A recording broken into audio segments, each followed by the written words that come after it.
अब ये क्वेश्चन है, find a quadratic polynomial for zeros are reciprocals of the zeros of the polynomial F X. मतलब जहाँ पर जो पॉलिनोमियल हमारे पास है, जहाँ पे इसके पॉलिनोमियल के रेसिप्रोकल है दूसरा वाला क्वाड्रेटिक पॉलिनोमियल के जीरोज। इसको जो जीरोज होंगे, मान लिया अगर इसके जीरोज अल्फा बीटा हैं, तो यहाँ पर जो क्वाड्रेटिक पॉलिनोमियल निकलेगा उसके जीरोज क्या होने चाहिए, 1/अल्फा और 1/बीटा होने चाहिए। तो बोल रखा है कि इसके जीरोज के कंपैरिजन में इसके जीरोज क्या है, रेसिप्रोकल्स हैं। तो आप निकालो उस क्वाड्रेटिक पॉलिनोमियल को, यही बात बता रहा है। A is equal to not zero, C is equal to not zero. 2020 में 3 मार्क्स का क्वेश्चन आया हुआ है।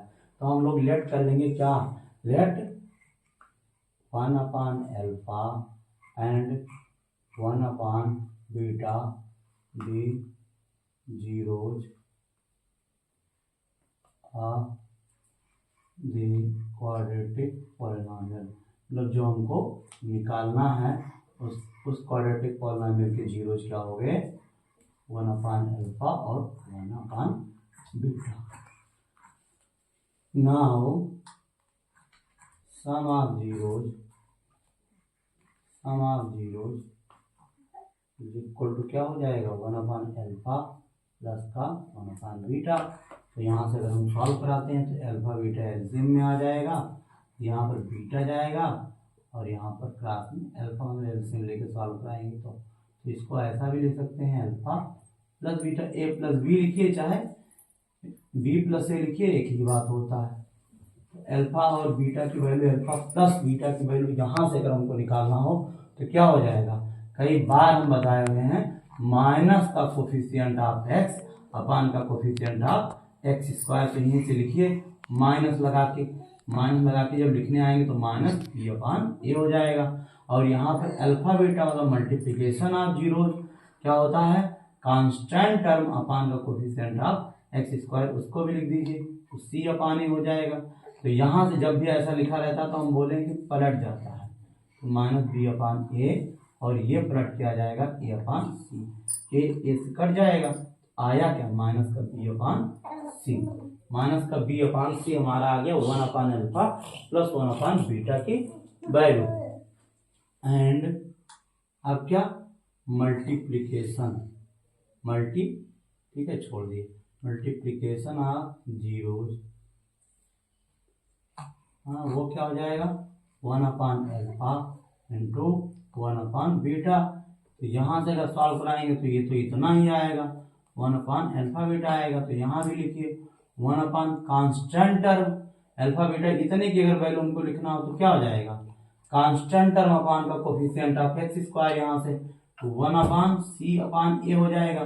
तो जब भी ऐसा केस होता है, कोई चीज 1/, करके लिखिए फ्रैक्शन में, तो नीचे वाला जो डिनोमिनेटर में होता है वो कहाँ चला जाता है, ऊपर चला जाता है। तो ये क्या आ गया, a/c।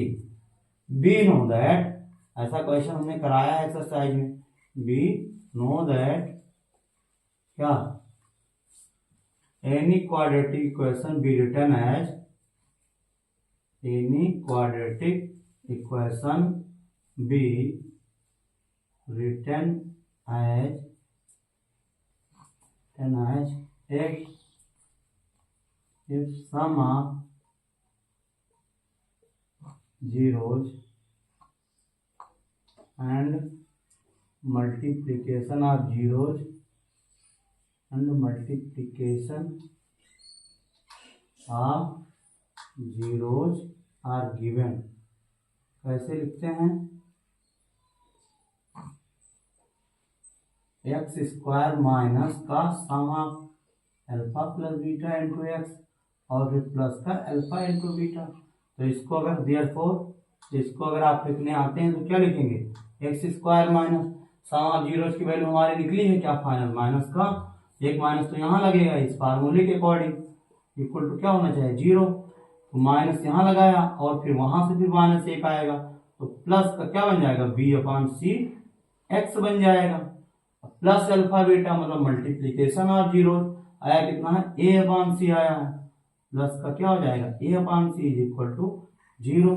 इसको सॉल्व कराइए, तो इसको सॉल्व कराने आएंगे तो कितना आ जाएगा, c हमारा नीचे आ जाएगा क्योंकि वो हमारा क्या हो जाएगा, एलसीएम हो जाएगा।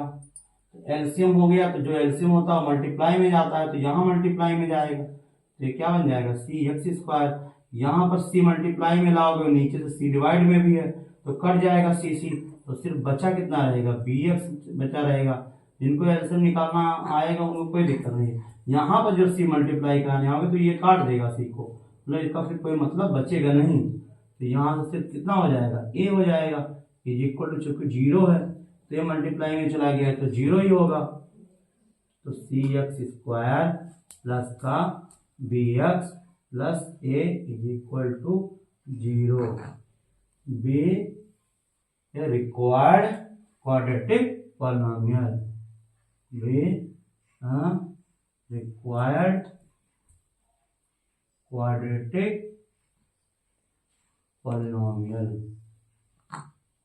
यही हमको निकालना था। यही हमारा क्या हो गया राइट आंसर हो गया।